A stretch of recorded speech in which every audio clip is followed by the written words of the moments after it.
Cuando hablamos de Marruecos, pensamos muchas veces en camellos, en oasis, en música, pero no nos detenemos demasiado a dimensionar cuál es la realidad que viven los marroquíes. En Marruecos hay una monarquía, la monarquía de Mohamed VI, un gobierno que los marroquíes no eligen, un gobierno que se lleva bien con otras monarquías, lógicamente, ¿no? Con la monarquía española, con la monarquía británica. Entre ellos sí, se entienden bien.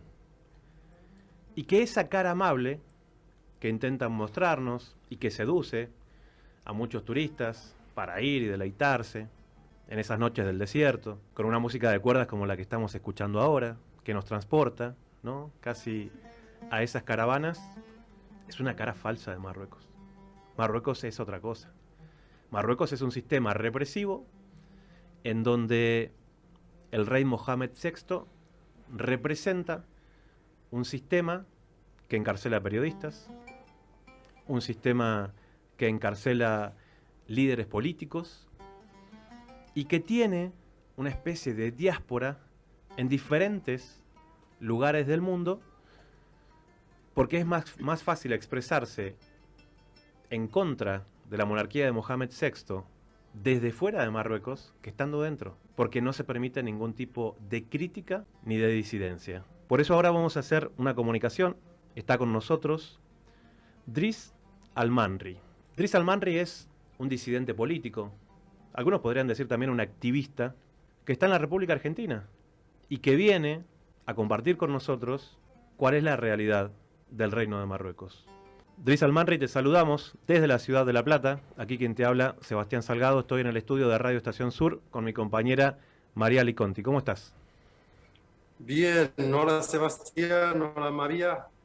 Un gusto saludarte, te agradecemos muchísimo. Necesitamos tu acercamiento a la realidad de Marruecos para sacarnos de encima, ¿no?, esa cara turística que intentan vendernos todo el tiempo y conocer un poco más la realidad de ese pueblo. Driss, contanos un poquito más sobre este rey que tiene Marruecos, que es Mohamed VI. Bueno, el gobierno en Marruecos actúa para actuar nomás, porque en Marruecos quien manda, quien lleva el país es el rey Mohamed VI. Por ejemplo, en la Constitución del 2011, el rey Mohamed VI es el comandante de los creyentes. Esto es el poder religioso. Esto es la teocracia. Esto es el capítulo 41. Otra cosa, el rey Mohamed VI es el jefe del Estado. El artículo o el capítulo, perdón, 42. Capítulo 48. El rey Mohamed VI es el jefe del presidente del gobierno. Un gobierno tiene el presidente y tiene a los ministros. El rey Mohamed VI es el jefe del presidente del gobierno. El artículo 53. El rey Mohamed VI es el comandante supremo de las Fuerzas Armadas. El artículo 56. El rey preside el Consejo Supremo del Poder Judicial. Artículo 52. El contenido de los discursos del rey cuando él se dirige al pueblo y al parlamento no puede ser objeto de discusión dentro de ambas cámaras. Entonces, tanto poder para una persona con tanto poder así puede hacer lo que quiere y nadie tiene derecho a hablar ni criticar.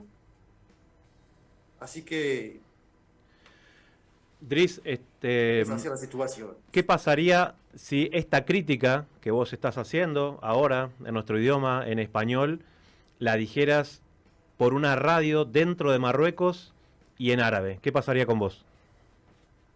La verdad que no vas a tener la oportunidad de hacerla en una radio porque allá manejan todo, la televisión, la radio, la prensa. Así que primero no vas a tener la oportunidad de hacerla y segundo, ponerle que encontraremos la forma de hacerlo, no vas a salir de ahí caminando.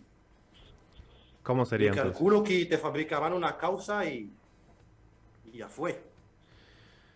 Comentanos algunos casos de dirigentes políticos marroquíes disidentes de la monarquía de Mohamed VI que estén detenidos o encarcelados en este momento?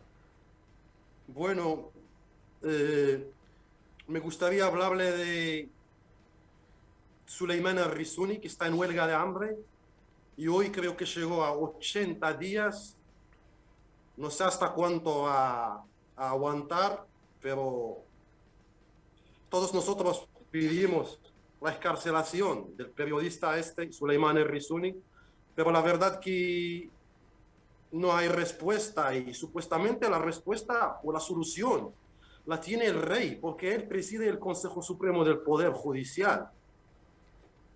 Otra persona es Omar al-Radi, también está en huelga de hambre y todas estas personas le han fabricado causas de violaciones.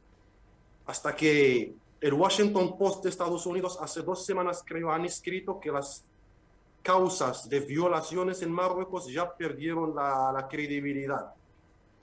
Es la manera más fácil para meter a un opositor o a un militante preso. También me gustaría hablar de un militante que fue detenido hace una semana y es el 7º día de la huelga de hambre. Y tenemos muchos detenidos políticos, muchos. O que sea marroquíes o que sea también del Sahara Occidental. Drix, buenas noches, ¿cómo estás? ¿Cómo estás, María? Estos compañeros que tienen una lucha política, que forman parte de movimiento, ¿cuáles son las denuncias que hacen a la monarquía marroquí? Perdón.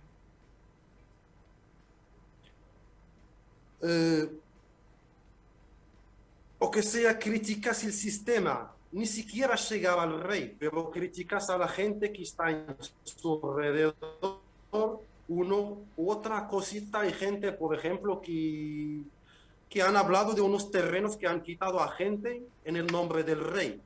Es que usan el nombre del rey para robar el pueblo tiene que callarse. El periodista escribe, termina preso. Entonces, es una colonización directamente. Driss, en este sentido, ¿qué papel juega el acuerdo de acercamiento que ha hecho el gobierno de Mohamed VI con el régimen sionista de Israel? Ahí se nos está congelando. Esto fue un acuerdo con el presidente de Estados Unidos, Donald Trump, para que un país árabe y un país musulmán normalizará con Israel, pero a condición que Estados Unidos, el país más poderoso del planeta, reconocerá la soberanía marroquí sobre el Sahara Occidental, que no es una tierra nuestra.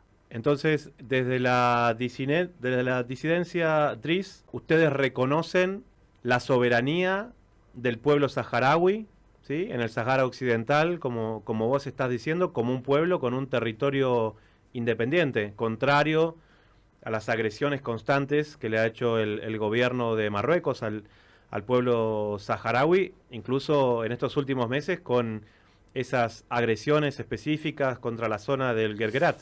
Sí, justo. Efectivamente, señor Sebastián, toda la disidencia reconoce que el Frente Polisario es el representante legal del pueblo saharaui.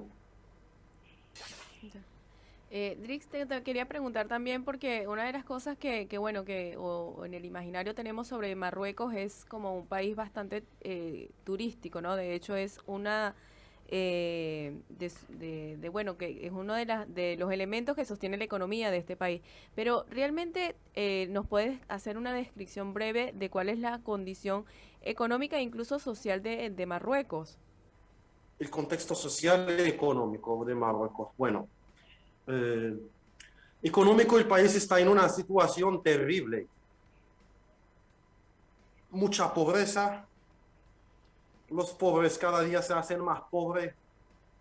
Gente marginalizada en las montañas, en los campos. Y en paralelo, la fortuna del rey va creciendo.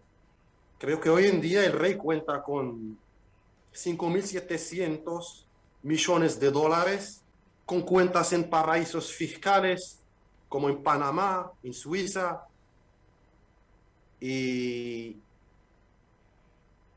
el pueblo cada día van empeorando las cosas. Dries, eso que decís me llama mucho la atención.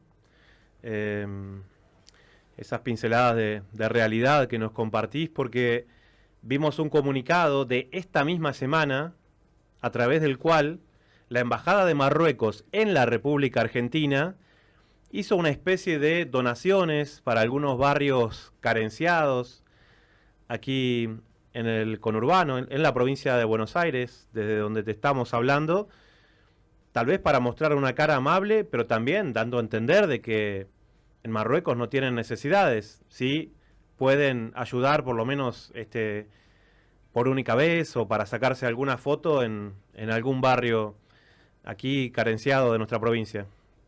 ¿Qué lectura haces de eso? Sí, yo he escrito un artículo que fue publicado en el resumen latinoamericano, titulado de ¿Qué interés busca el régimen monárquico marroquí en la Argentina? Es que la verdad que no lo hacen de corazón, porque el pueblo marroquí la está pasando peor. Yo no estoy en contra de cualquier gesto de solidaridad, sea en la Argentina, en Marruecos, en Brasil, sea donde sea.